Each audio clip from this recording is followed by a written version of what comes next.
Hello dear students, rotational mechanics topic पर ये बहुत ही अच्छा प्रॉब्लम है। ये प्रॉब्लम मैंने खुद फ्रेम किया है। इस क्वेश्चन में एक स्फेरिकल बॉल दे रखा है जिस पर ओब्लिक इम्पल्सिव फोर्स लग रहा है और आपको 4 डिफरेंट क्वेश्चंस इसमें पूछे हैं। तो इस क्वेश्चन को आप खुद से ज़रूर अटेम्प्ट करिए।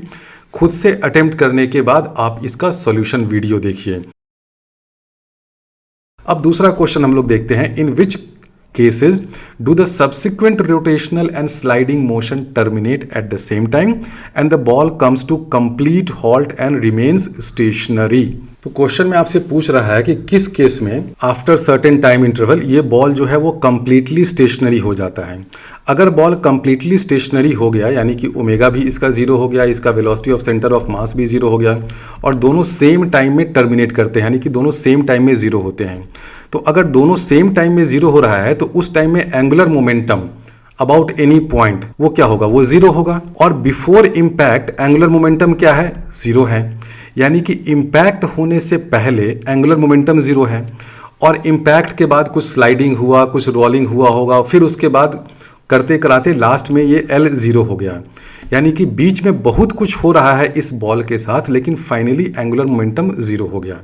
तो आप देख रहे हैं कि इनिशियल एंगुलर मोमेंटम जीरो है और फाइनल एंगुलर मोमेंटम भी जीरो है और बीच में कुछ ना कुछ फोर्स लग रहा है, क्योंकि जब स्लाइडिंग होने लगेगा तो यहाँ फोर्स ऑफ फ्रिक्शन भी आ जाएगा। ठीक है, तो अब इस फोर्स ऑफ फ्रिक्शन को कैसे फाइंड किया जाए, ये फोर्स ऑफ काइनेटिक फ्रिक्शन होगा क्योंकि स्लाइडिंग होगा। तो अब हम लोग एक बहुत ही सिंपल ट्रिक लगाते हैं। ये जो पॉइंट ऑफ कांटेक्ट है ना, उस पॉइंट ऑफ कांटेक्ट पे टेबल पे जो पॉइंट P है उस पॉइंट P के अबाउट एंगुलर मोमेंटम और टॉर्क कैलकुलेट करते हैं।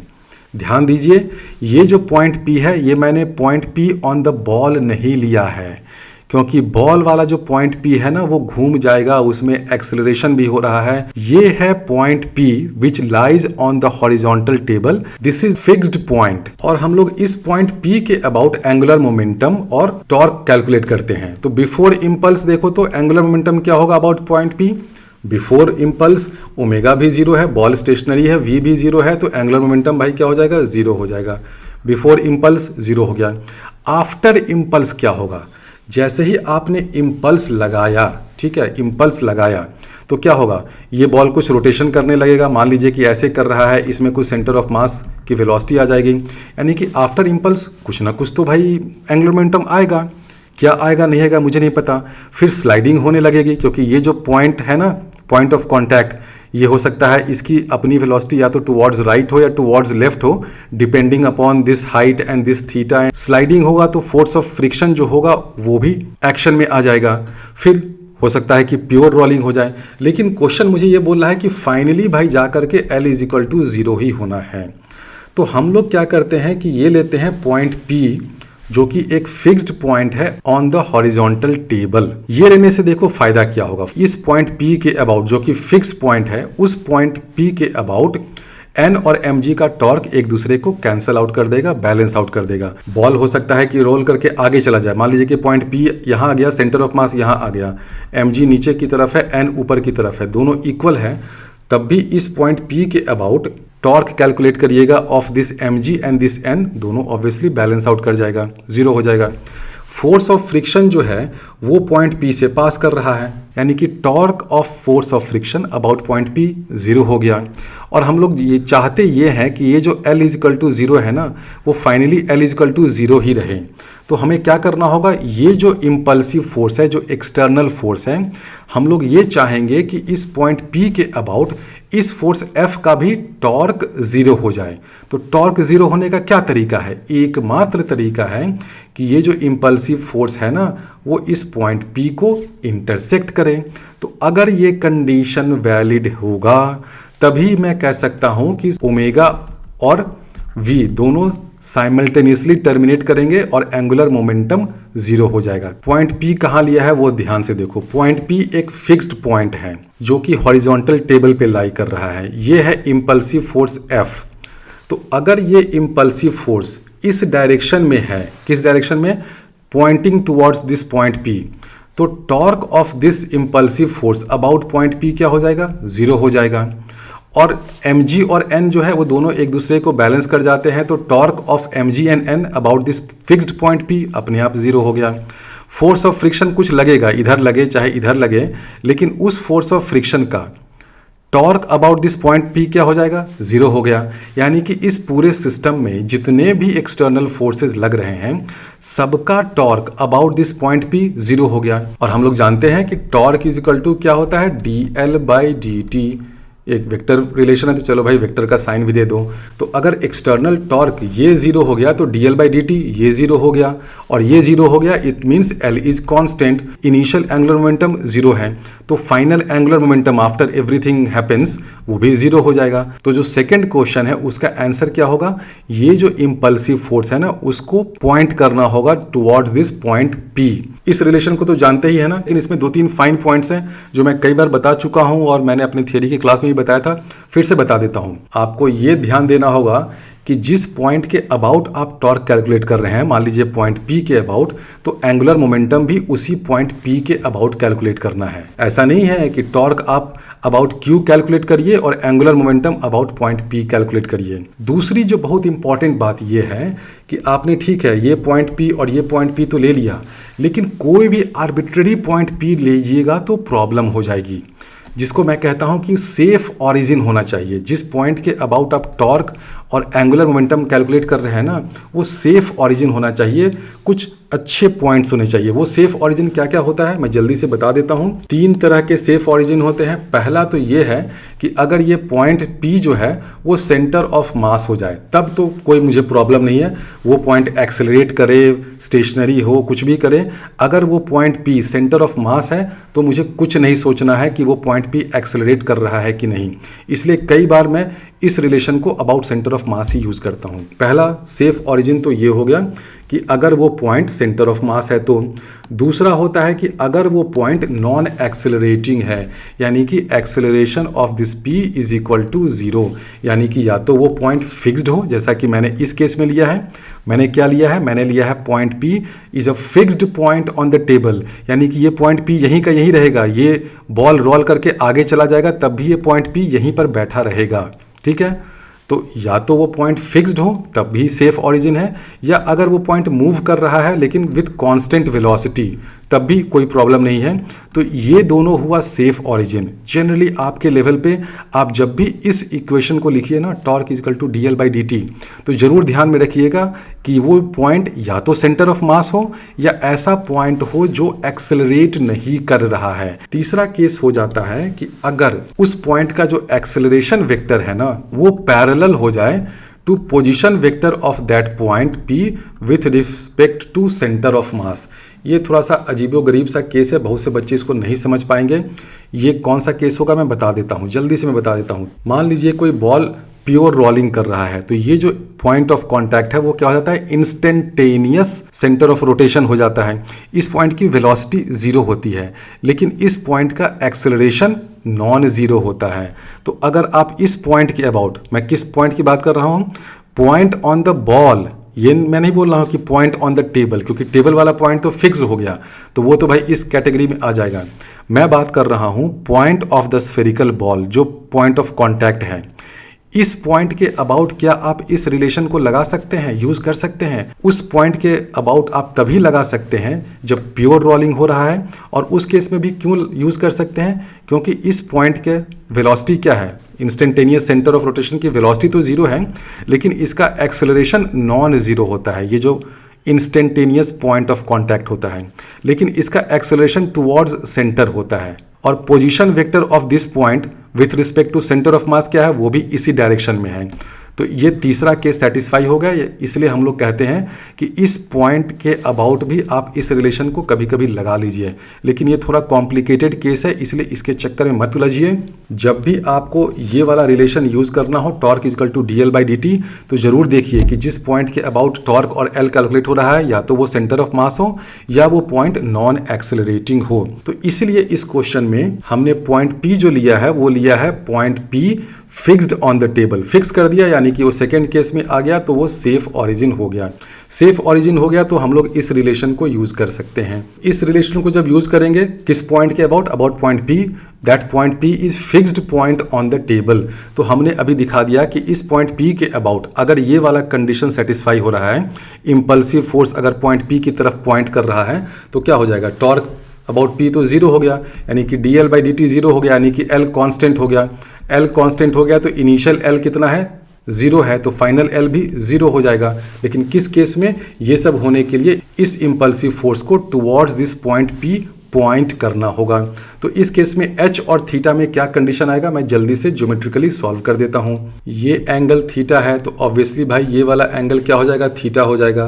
अच्छा ये एंगल थीटा हो गया तो ये क्या हो जाएगा, 90 माइनस थीटा। रेडियस और टेंजेंट तो 90 डिग्री एंगल बनाता है, ये 90 माइनस थीटा हो गया तो ऑब्वियसली ये भी 90 माइनस थीटा होगा क्योंकि दोनों रेडियस है ना। तो ये एंगल क्या हो जाएगा, 2 थीटा हो जाएगा क्योंकि ये 90 माइनस थीटा, ये 90 माइनस थीटा, दोनों का सम हो जाएगा 180 माइनस 2 थीटा, तो ये एंगल हो गया 2 थीटा। आप यहाँ से एक परपेंडिकुलर ड्रॉप करिएगा, इसको ये तो बाइसेक्ट कर देगा, ठीक है। ये सब तो बेसिक क्लास 9 ज्योमेट्री में आप लोगों ने सीखा होगा।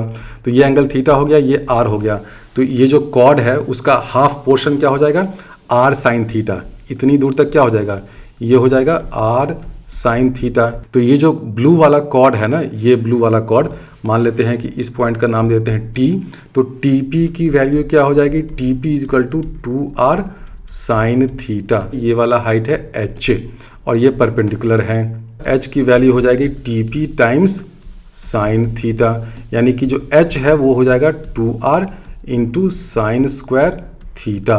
तो अगर ये कंडीशन सेटिस्फाई हो रहा है कि अगर h is equal to 2r sine square theta होगा, तो उस केस में ये जो बॉल है इसका पूरा मोशन टर्मिनेट हो जाएगा और ये हॉल्ट कर जाएगा, फाइनल एंगुलर मोमेंटम भी जीरो हो जाएगा।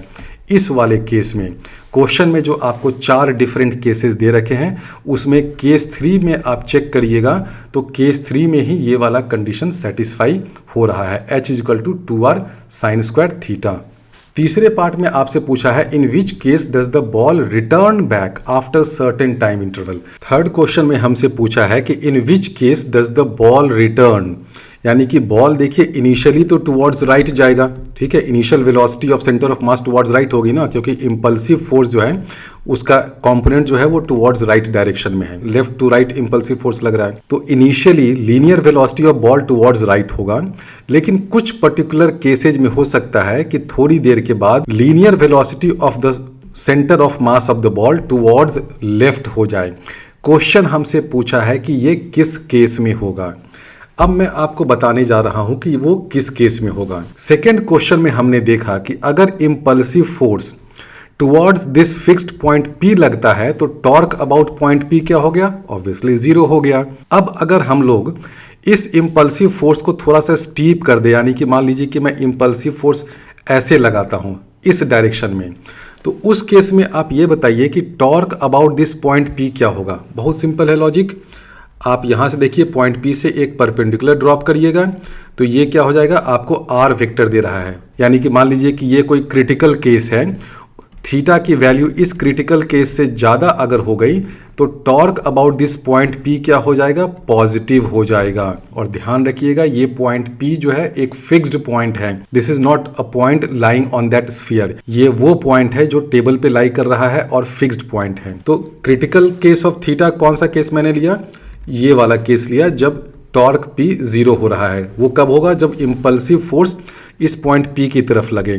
अगर मैं इम्पल्सिव फोर्स थोड़ा सा स्टीप बना दूं, यानी कि अगर theta is greater than theta C, then this implies that torque P is greater than zero. ये R और ये F, इन दोनों का जब राइट हैंड रूल से क्रॉस प्रोडक्ट लोगे, R क्रॉस F करोगे तो ये क्या हो जाएगा, पॉजिटिव होगा, यानी कि torque about this point P positive हो जाएगा।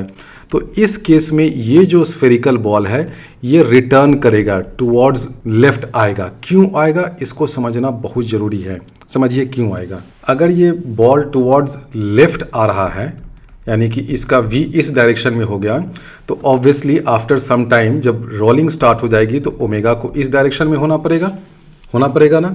अब कुछ बच्चे बोलेंगे कि नहीं मैं कैसे मान लूँ, मैं बोलूँगा कि नहीं ओमेगा इस डायरेक्शन में रहेगा।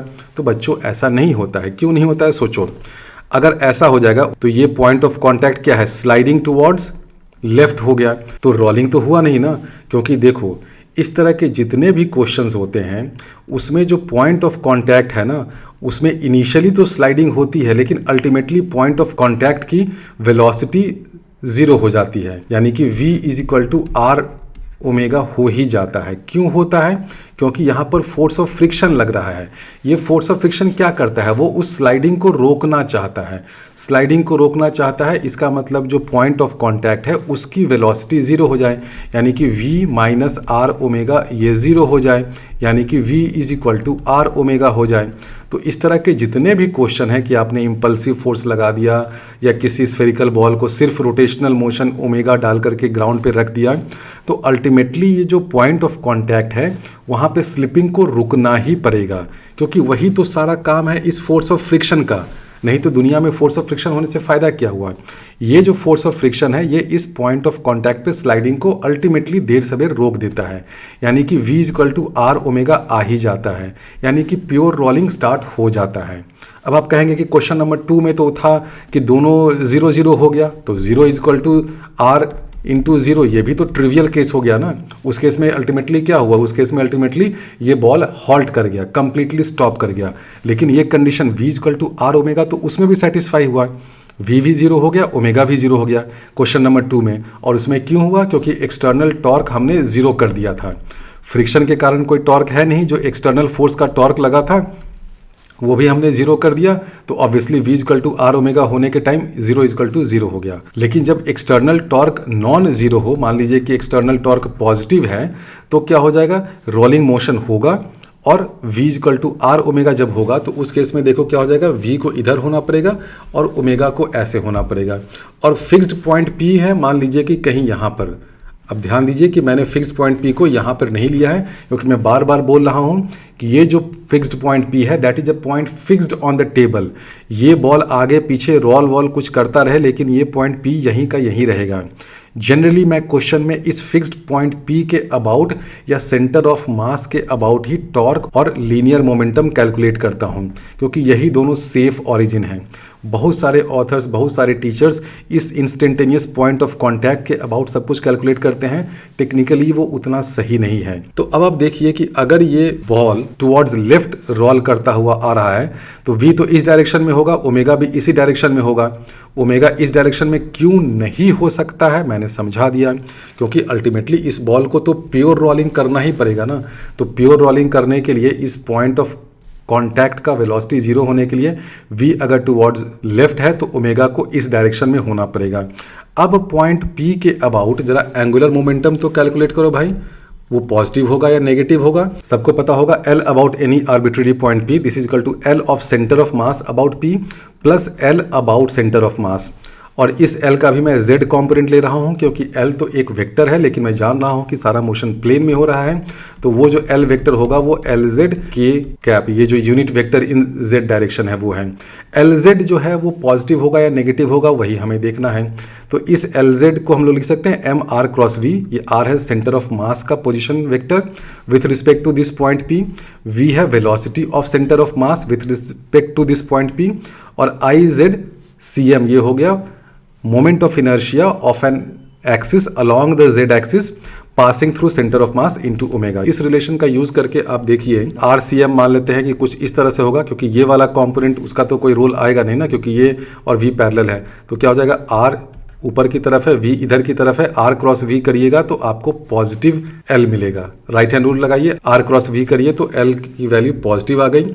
और ये जो ओमेगा है ये एंटी क्लॉकवाइज है, तो इसके कारण भी एंगुलर मोमेंटम पॉजिटिव आएगा, यानी कि जो L अबाउट P है ये ग्रेटर देन 0 होगा। अब आप ये बताइए कि L about P greater than 0 हुआ तो ये एंगुलर मोमेंटम आएगा कहाँ से। हम लोग सभी जानते हैं कि torque is equal to DL by dt होता है। तो बहुत सारा motion, sliding, rolling, falling, impulse होने के बाद अगर आप बोल रहे हैं कि बेटा LP ग्रेटर देन 0 है, और इनिशियली इम्पल्स के पहले LP कितना है भाई, 0 है, क्योंकि सब कुछ स्टेशनरी था, तो पॉजिटिव LP आया। ये पॉजिटिव LP कौन देगा, कोई ना कोई एक्सटर्नल टॉर्क होगा, यानी कि LP अगर पॉजिटिव है इसका मतलब LP को मैं क्या लिख सकता हूँ, this torque about this P into delta T time के लिए जो टॉर्क लगा, जो इम्पल्सिव टॉर्क लगा। तो अगर एल पी पॉजिटिव है तो इस टॉर्क अबाउट पी को भी पॉजिटिव होना पड़ेगा। अब टॉर्क अबाउट पी कौन कौन देगा? मैंने कई बार बोला है कि एम जी और एन तो आपस में कैंसिल कर जाते हैं। फोर्स ऑफ फ्रिक्शन जो है वो पी से पास करेगा, उसका कोई रोल ही नहीं है। तो सारा रोल किसका होगा? इम्पल्सिव फोर्स का। यानी कि जो इम्पल्सिव फोर्स छोटे से ड्यूरेशन डेल्टा टी के लिए लगा, उस इम्पल्सिव फोर्स को टॉर्क लगाना पड़ेगा and that torque about P has to be greater than zero. Torque about P greater than zero तभी होगा जब जो line of action of force horizontal से जो एंगल बना रहा है that has to be greater than theta c. यानी कि अगर sine theta is greater than sine theta c, यानी कि sine theta is greater than h by 2r root under, then the ball will return towards me. 4 cases जो question में दे रखे हैं उसमें केस 4 जो है ना, जिसमें h की वैल्यू 3r/2 है और साइन की वैल्यू 75 डिग्री है, उस केस में ये रिलेशन सेटिस्फाई होता है। यानी कि उस केस में ही the ball will return towards me. और भी बहुत सारे केसेस हो सकते हैं, जब भी ये वाला रिलेशन सेटिस्फाई हो जाए ना, sine theta is greater than root under h/2r, तो ball will return towards me. अब इसी चीज को मैं और दूसरे तरीके से समझाता हूं। अगर आपने इस तरह से इंपल्सिव फोर्स लगाया है तो just after impulse initial angular velocity positive direction में होगा। क्यों होगा? क्योंकि देखो, अगर मैं इस इंपल्सिव फोर्स का टॉर्क अबाउट ओ लूं, पॉजिटिव टॉर्क मिलेगा। तो ये जो इम्पल्सिव फोर्स है ये positive torque about centre of mass दे रहा है, तो इनिशियल एंगुलर वेलोसिटी पॉजिटिव हुआ, इनिशियल एंगुलर वेलोसिटी पॉजिटिव हुआ, और ये जो velocity of centre of mass है ये भी टुवर्ड्स राइट है। तो ये जो इंस्टेंटेनियस पॉइंट ऑफ कांटेक्ट है ये टुवर्ड्स राइट जा रहा है। तो फोर्स ऑफ फ्रिक्शन क्या है? टुवर्ड्स लेफ्ट लगेगा। तो ये फोर्स ऑफ फ्रिक्शन क्या कर रहा है? बहुत सारे कॉन्सेप्ट्स इस क्वेश्चन में छिपे हुए हैं, इसलिए प्यार से देखना। आंसर आना तो बहुत आसान बात है, लेकिन जो जेईई एडवांस के क्वेश्चन होते हैं ना, उसमें इसी तरह के 3-4 ऑप्शंस रहते हैं, फिर आपसे पूछा जाएगा कि कौन कौन सा हो सकता है।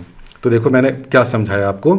सबसे पहले तो मैंने आपको ये बताया कि अगर line of impact of force इस तरह से है तो इनिशियल एंगुलर वेलोसिटी पॉजिटिव होगा। क्यों होगा? मैं दूसरे तरीके से समझाता हूं। ये वाला डायग्राम याद है ना, फर्स्ट क्वेश्चन में मैंने इसका यूज किया था कि अगर लाइन ऑफ इम्पैक्ट ऐसा है कि ये h अगर r/1 प्लस साइन थीटा से ज़्यादा है तो उस केस में देखो क्या हो जाएगा, रोटेशन क्लॉकवाइज डायरेक्शन में होगा, omega initial angular velocity negative होगा। लेकिन अभी हमने line of impact of force इस तरह का है, तो उस केस में क्या हो जाएगा, ये जो हाइट है वो इससे तो नीचे ही हो गया ना, और आप देख रहे हैं कि सेंटर ऑफ मास यहाँ पर है, तो इस पॉइंट के अबाउट इस फोर्स F का जो टॉर्क होगा वो क्या होगा, इस डायरेक्शन में होगा, पॉजिटिव होगा।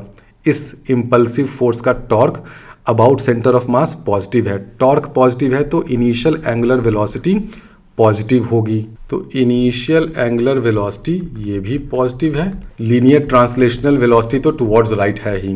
तो जो पॉइंट ऑफ कांटेक्ट है उसके पास वेलोसिटी क्या होगी, टुवर्ड्स राइट होगी। तो force of friction towards left लगेगा। ये फोर्स ऑफ फ्रिक्शन क्या करेगा, वो इस Vi को भी रिड्यूस करेगा और इस ओमेगा I को भी रिड्यूस करेगा। तो देखो हो क्या रहा है, आपके पास जस्ट आफ्टर इम्पैक्ट एक ओमेगा है एंड जस्ट आफ्टर इम्पैक्ट एक लीनियर ट्रांसलेशनल वेलोसिटी भी है। फोर्स ऑफ फ्रिक्शन क्या कर रहा है, इस ओमेगा को भी रिड्यूस कर रहा है कि बेटा तू नीचे आ, नीचे आ, नीचे आ, और इस V को भी रिड्यूस कर रहा है कि बेटा तू नीचे आ। अब देखने वाली बात यह है कि ओमेगा 0 पहले होगा या V 0 पहले होगा, पहले कौन 0 होगा, क्योंकि अगर V 0 हो गया तो उसके बाद V की वैल्यू नेगेटिव हो जाएगी अगले इंस्टेंट में। ठीक है, तो हमें पता ये करना है कि दोनों में से 0 पहले कौन होगा। मेरा क्लेम ये है कि ओमेगा 0 पहले नहीं होगा, पहले V 0 होगा। क्यों ऐसा होगा सोचिए। मान लीजिए कि ये फिक्स्ड पॉइंट P है जिसके अबाउट सारा कुछ कैलकुलेशन हम लोग कर रहे हैं। V 0 हो गया और ओमेगा 0 नहीं हुआ है, यानी कि कुछ ओमेगा की वैल्यू है ऐसे, तो L अबाउट P क्या हो जाएगा, आप यहाँ से पता करिए, तो ग्रेटर देन 0 होगा। बिल्कुल सही, और ये पॉसिबल है क्योंकि हम लोग जान रहे हैं कि टॉर्क अबाउट P क्या है, ग्रेटर देन 0 है, तो L अबाउट P भी ग्रेटर देन 0 है। V 0 हो गया और ओमेगा के कुछ वैल्यू है, ये ऑब्वियसली इस इनिशियल ओमेगा से घटते घटते कुछ होगा, वैल्यू कितना होगा आपको नहीं फाइंड करना है, लेकिन V 0 हो गया। इस इंस्टेंट पे V 0 है, उस इंस्टेंट पे देखो ये जो पॉइंट ऑफ कांटेक्ट है उसके पास वेलोसिटी अभी भी टुवर्ड्स राइट है इस ओमेगा के कारण। अगले ही इंस्टेंट फोर्स ऑफ फ्रिक्शन क्या करेगा, इस डायरेक्शन में वेलोसिटी एक प्रोड्यूस कर देगा, क्योंकि पॉइंट ऑफ कांटेक्ट देखो ये इसके पास टुवर्ड्स राइट वेलोसिटी है कितना ओमेगा आर, तो यहाँ पर force of friction towards left लगेगा। उस फोर्स ऑफ फ्रिक्शन जो कि टुवर्ड्स लेफ्ट लग रहा है उसके कारण टुवर्ड्स लेफ्ट डायरेक्शन में वेलोसिटी आ जाएगी, यानी कि ये जो बॉल है वो हमारी तरफ रिटर्न होने लगा। वही क्वेश्चन में पूछा था। तो LP ग्रेटर देन 0 हो रहा है, क्यों हो रहा है? क्योंकि फोर्स ऑफ फ्रिक्शन के कारण ओमेगा और V दोनों रिड्यूस हो रहे हैं। V पहले रिड्यूस हो जाता है, V इक्वल टू 0 हो जाता है, ओमेगा 0 नहीं होता है उस टाइम तक। थोड़ी देर के बाद V equal to omega R हो जाएगा, यहाँ पर स्लिपिंग बंद हो जाएगा, फोर्स ऑफ फ्रिक्शन बंद हो जाएगा, तो V equal to are omega के बाद ये बॉल प्योर रोलिंग करने लगेगा। तो हमने दिखाया कि जो फोर्स ऑफ फ्रिक्शन है उसका रोल क्या है, ओमेगा को भी रिड्यूस करता है, V को भी रिड्यूस करता है, लेकिन V पहले रिड्यूस हो गया।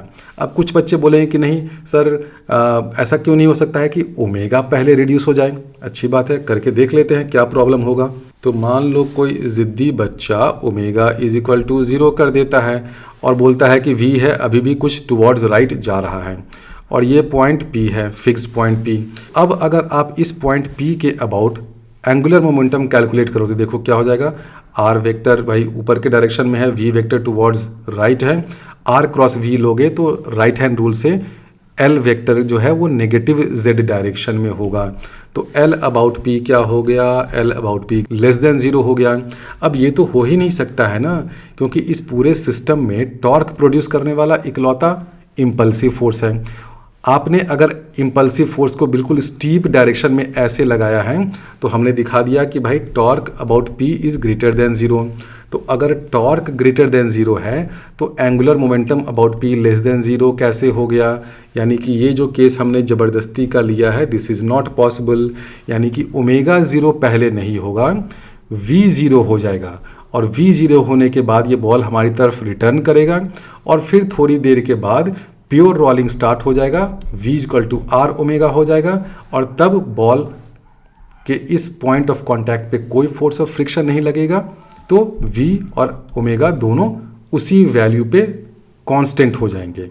समझ में आया? ये थर्ड क्वेश्चन। बेसिक कॉन्सेप्ट आपको ये समझना है कि ये जो पॉइंट P है ना, जो fixed point on the table है, इसका रोल बहुत इंपॉर्टेंट है। अगर impulsive force towards this point P आ रहा है तो थोड़ी देर के बाद मोशन पूरा टर्मिनेट कर जाएगा, ओमेगा भी 0, V भी 0 हो जाएगा, V equal to are omega trivial रूप में सेटिस्फाई हो रहा है। लेकिन अगर आप F को थोड़ा सा स्टीप लगाएंगे इस डायरेक्शन में तो torque about P greater than 0 हो जाएगा। तो उस केस में थोड़ी देर के बाद ये जो स्फेरिकल बॉल है टुवर्ड्स लेफ्ट मोशन करने लगेगा, the ball will return back. इसी से आप एक चीज़ और देखिए, अगर आप हॉरिजॉन्टल इम्पल्स लगाते हैं ना तो आप कुछ भी कर लीजिए, कहीं पे भी हॉरिजॉन्टल इम्पल्स लगाइए इस स्फेरिकल बॉल पे, बॉल कभी भी आपकी तरफ रिटर्न नहीं होगा। सिंपल लॉजिक है। हमने दिखा दिया कि बॉल को रिटर्न होने के लिए हमें इस डायरेक्शन में इम्पल्सिव फोर्स लगाना होगा जो कि बहुत ही स्टीप हो and torque about P greater than 0 हो जाए, यानी कि आपको P के नीचे इस तरफ आना पड़ रहा है ना। तो अगर आप हॉरिजॉन्टल डायरेक्शन में इम्पल्सिव फोर्स लगाइएगा, आप कुछ भी कर लीजिएगा, तो टॉर्क अबाउट P जो है वो ग्रेटर देन 0 नहीं होगा। आप चेक कर लो ना, F इस डायरेक्शन में है, R इस डायरेक्शन में है, तो R वेक्टर और F वेक्टर आप कुछ भी कर लो, R क्रॉस F करिएगा तो torque about P less than 0 होगा हॉरिजॉन्टल इम्पल्सिव फोर्स वाले केस में, और torque about P greater than 0 होता है तभी बॉल जो है हमारी तरफ रिटर्न होगा।